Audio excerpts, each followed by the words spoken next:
மகா மேன்மையும் அருமையுமான வாக்குத்தத்தங்கள் 124. என் நிமித்தம் உங்களை நிந்தித்து துன்பப்படுத்தி பலவித தீமையான மொழிகளையும் உங்கள் பேரில் பொய்யாய் சொல்வார்களானால் பாக்கியவான்களாய் இருப்பீர்கள். மத்தேயு 5:11. பாக்கியவான்களாய் இருப்பீர்கள் என்பதின் பொருள் தேவனிடமிருந்து வரும் கிருபையான துன்பப்படுதல் ஆகும். அது நிந்தனையின் காரணமாய் அல்ல, மாறாக கிறிஸ்துவ நிமித்தம் உங்கள் பேரில் பொய்யாய் சொல்வார்களானால் நீங்கள் பாக்கியவான்களாய் இருப்பீர்கள். அவர் நிமித்தமாய் நமக்கு வரும் பாடுகள், உபத்திரவங்கள் மூலம் பெரிதான நித்திய மகிமை நமக்கு சேர்த்து வைக்கப்படுகின்றது. இந்த கண்ணோட்டத்தில் பார்க்கும்போது நாம் துன்பப்படுவதற்காக ஆவல் கொள்ள வேண்டும்.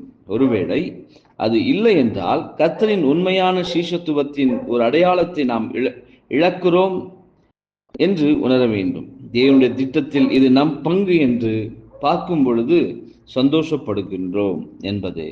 ஆமென்.